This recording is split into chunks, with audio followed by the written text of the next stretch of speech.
Welcome everyone and thank you for being here. I'm Chief Sarah Corsi with the Tavares Police Department. We are happy to report Jay Saunders is safe and in good health. Our agency worked tirelessly with other state and local agencies to ensure his safe return. Police Information Officer Detective Sullivan is here to answer any questions, and she can elaborate further on our investigation into this case. I want to make sure everyone can see me. And just to make sure everyone is aware, I'm not answering any questions about the DCF investigation. We're only addressing our involvement, the Tavares Police Department. So on December 15th, our agency responded to the 100 block of Terra Drive around 1:42 p.m. in reference to assisting the Department of Children and Families with removing Jay Saunders from the residence. Upon officers and DCF arrival, the homeowner, who is a relative of Jace, stated that he was not at the residence and was on a golf cart ride with a family friend, Mitchell Morris.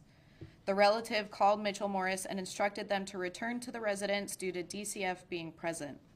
Officers were unable to hear what Mitchell Morris's response was to these instructions.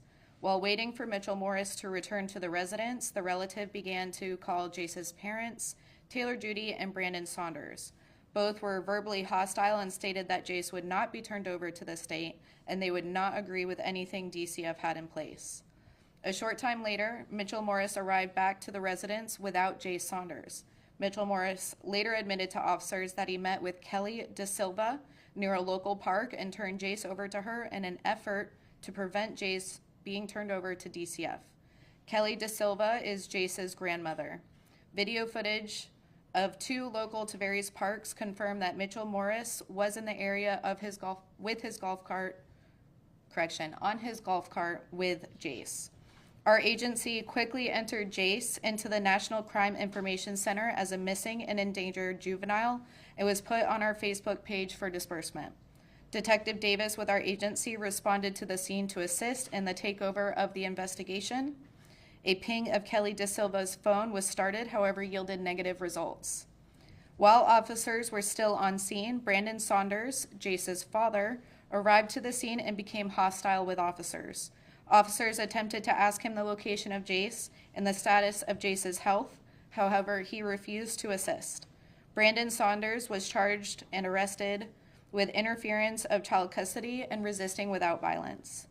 Taylor Judy, Jace's mother, spoke with Detective Davis while he was on scene. Taylor Judy attempted to make deals with Detective Davis if she were to provide the location of Taylor Judy, Jace's mother, spoke with Detective Davis while he was on scene. Taylor Judy attempted to make deals with Detective Davis if she were to provide the location of Jace. Pings of Taylor Judy's phone were completed, and that placed her at an address in Eustis. She was located at the residence and taken into custody. However, Jace was not with her. Taylor Judy was charged with interference of child custody. The Tavares Police social media team were inundated with tips and leads from the community. Our agency worked tirelessly at confirming each tip that came in between writing search warrants, interviews, and working with other local and state agencies. At around 8:30 this morning, we were notified that Kelly DeSilva brought Jace Saunders to Lady Lake Police Department. Kelly DeSilva is currently being questioned at our department, and Jace was safely turned over to DCF. Kelly DeSilva is being charged with kidnapping and interference of child custody. We are pleased with the outcome of this investigation. However, our detectives still have a lot of work to do. The investigation is still considered open and ongoing, and any further details are confidential. And to reiterate, Mitchell Morris was arrested for interference of child custody. Brandon Saunders, Jace's father, was arrested for interference of child custody and resisting without violence. Taylor Judy, Jace's mother, was arrested for interference of child custody, and Kelly DeSilva, Jace's grandmother, was arrested for kidnapping and interference of child custody. I will take any questions. So you mentioned she was trying to make deals with the detectives. I mean, can you talk about what these deals were? Was it like something along the lines of, I could keep my son if I tell you where he is, or what was it? Yeah, it was essentially along those lines. If it prevents Jace from going into DCF custody, I'll tell you where he is. That was the parameter. It wasn't like she was trying to negotiate for her own freedom. She was trying to say, if I'll tell you where he is, as long as you let him stay with me. Correct. And that. Well, not necessarily and that her. wasn't even your call, right? That's a DCF call. Correct. So I know you can't go into detail on the DCF thing, and I understand all the confidentiality. But do you know, has DCF been involved with his family recently or for a while? So again, we can't go into detail about any DCF call history. Our agency is known to the family. We have an extensive history with them. You've been to this home before We are familiar with them, yes. for things involving Jace. For domestic related issues. Why did you believe he might be endangered? So being that he is autistic was the first case, and then additionally, he was not supposed to be in Kelly De Silva's care. So there were certain factors that believed that he would be in danger. And again, I know that there's a lot of moving parts, and I don't mean to be in a fog here, but so DCF was taking him into custody because apparently mom, dad, or grandma, none of them were considered to be appropriate caretakers according to DCF. That's something that DCF would have to answer to. But wouldn't that be apparent in this particular case? That's for your own judgment, not mine. Just to be clear, Jace was not harmed in any way, shape, or form. No, he was not. Jace was safe and happy when we saw him.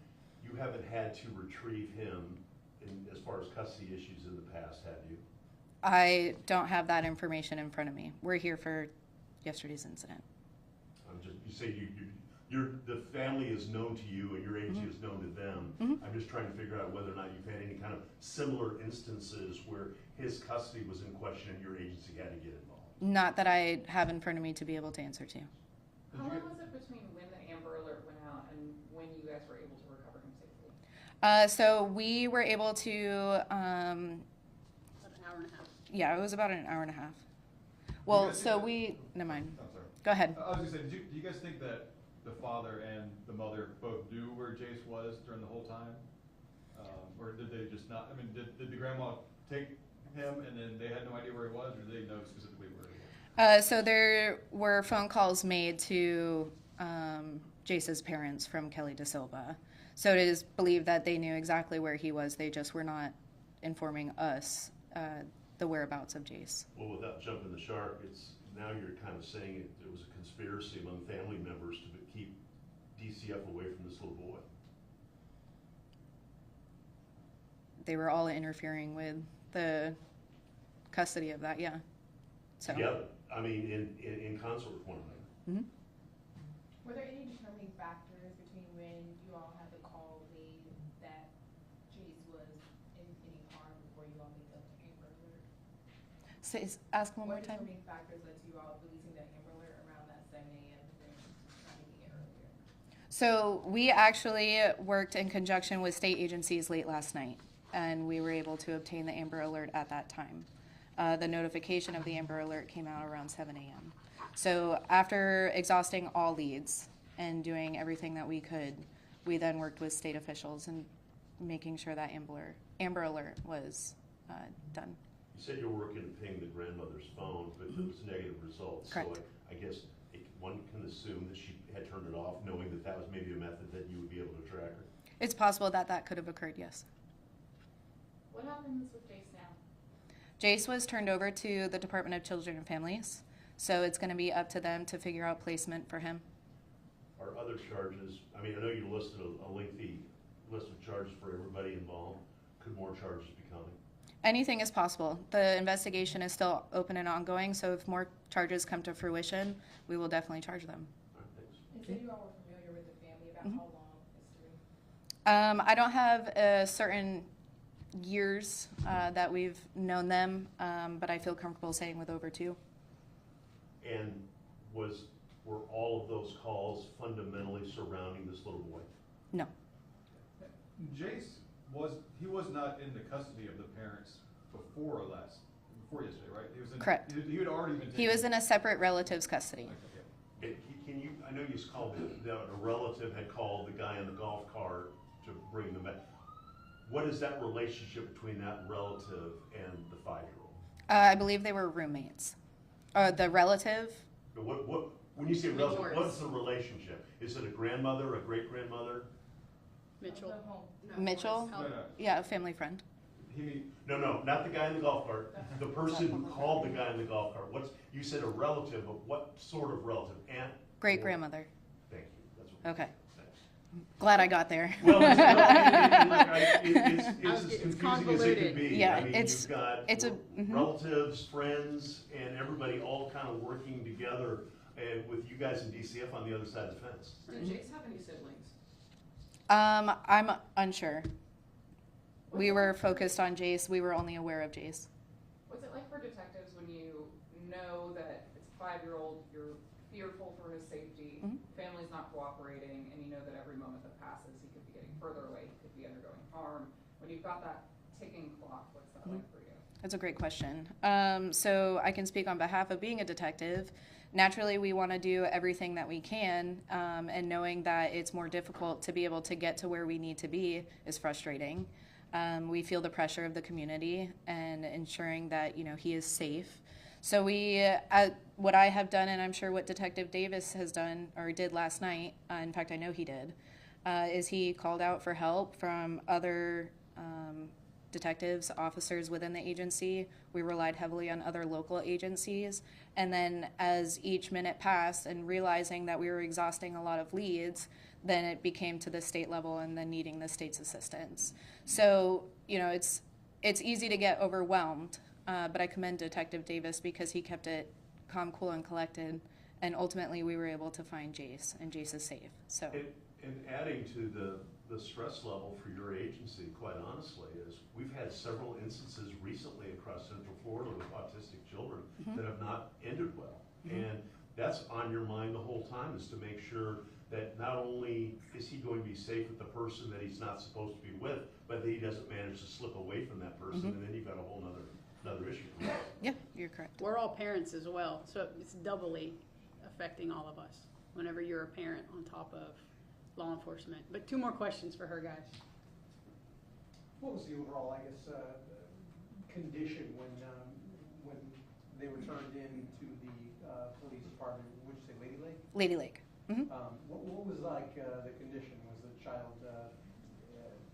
I guess, distraught or unaware, or what was that? So Set the scene, please.